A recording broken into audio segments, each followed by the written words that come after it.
I'm sure you can agree that building motivation comes in waves. One month you're obsessed with Bloxburg and you add to your build every day, and then the next month you don't play Bloxburg at all. This cycle seems to repeat for a lot of Bloxburg players, so here are some methods that I came up to combat building burnout. The first one is to join good neighborhoods and look at the houses. The Ferris wheel, that is so pretty.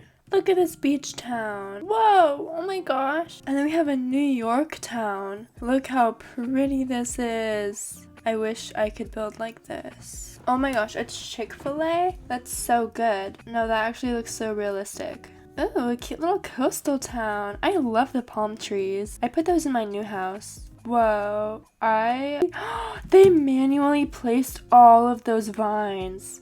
I thought it was a decal.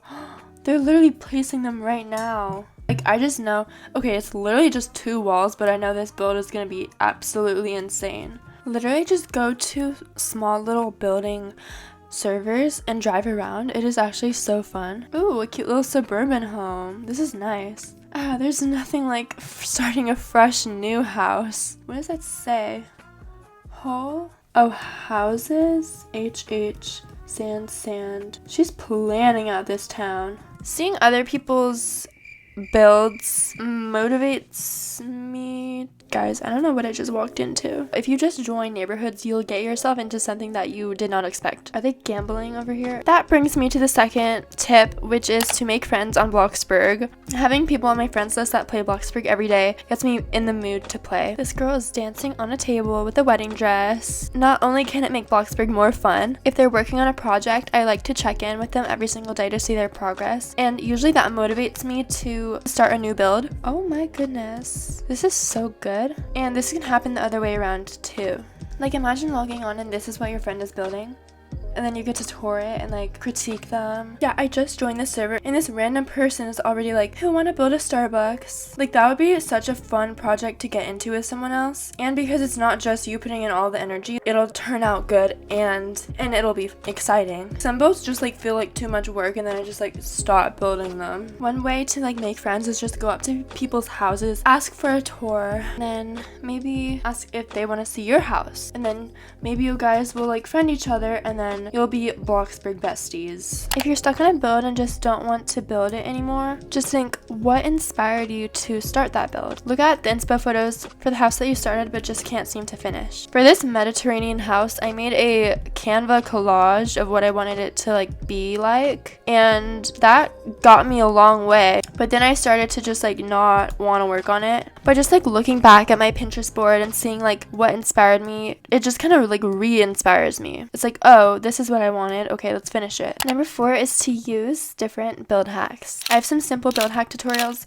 on my channel that I will link below, and they're a really fun, quick way to add interesting things to your build. Adding little custom things like record players, cookie jars, skincare products, or dressers kind of get my brain going. Like, once I did one thing, I'm ready to do another. Okay, the 5th tip is if you have any older houses, take a look at them to see what you have and can improve on when building. I built this in 2019 where the Visco Girl aesthetic was really trending. I made this like Visco Girl room with like all the decals that Azri made. It's really outdated now, but I loved it at the time. Okay, if I were making this now, I would have probably colored these lamps, added more detail everywhere. I probably would have done different wood floor color. This is a little plain. Over here it's really dark. There's a lot I have improved on. Even my most recent beach house that I made, this area is kind of awkward. I would have improved that by just like moving this up and making the house just like a little bit smaller. But some things I like about this house is the bubble candle that I made, these cute posters. I like the wall texture. I also would have done a transparent decal for this. But the living room is really cozy. I like the lemon tree. The kitchen is so pretty. I don't know what's happening here. I love how I made the ocean. Oh yeah, I added these custom doors recently and I really like them. I feel like these plants are a little too symmetrical. But yeah, we're always trying to improve our builds, so this is a really good method of how you can get better and just like look back at old things and just like look how far you've gone, and also like even your most recent builds, just see like what you can improve on. My 6th tip is make it a goal to do 1 room per day. You can obviously adjust your goal to fit your needs, but this makes sure you are building your build often, which will form a habit and make you want to build more.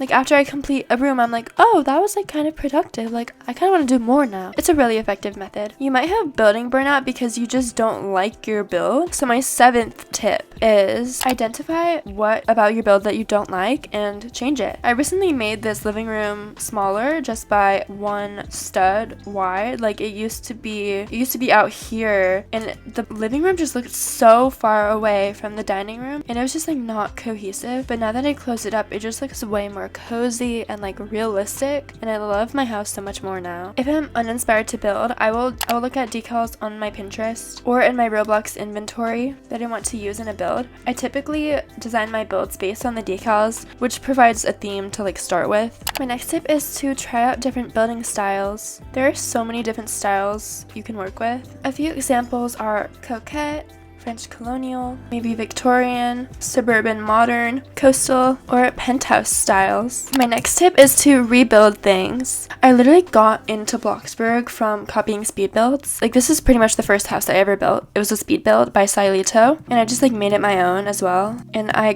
had so much building motivation. I added a whole like basement, a whole section to the house, and like this is not completely accurate to like the interior isn't completely accurate to the speed build, but it's still like good, and it's like it makes it my own. This is the best way to improve your building by far. Even if it isn't a whole house you recreated, you can just find pictures of rooms you want to build on Bloxburg. My last tip is to build for someone else. Starting with a blank canvas is a great way to get back into building. Find someone who has a decent starting budget because it's really fun building when you don't have to worry about working or money at all. You can just go into a construction-based neighborhood and ask anyone if they need a house built for them. And if you guys don't believe me that you can't find someone to build your house really quickly, literally just watch how long it takes to find someone in these building servers.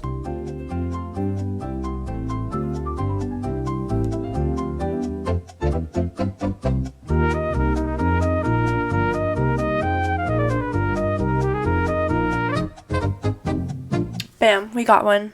In less than 2 minutes. I just had to swap servers once. Guys, trust me, if you try these tips, like you will get back into building. And don't just like quit Bloxburg because you don't like building anymore, because like we all have phases of liking Bloxburg. You will always come back to it if you once loved it. Make sure to give this video a like. Make sure to go watch my build hacks videos, because whenever I watch build hacks videos, they always inspire me the most. Guys, I hope you guys have an amazing day. Like and subscribe.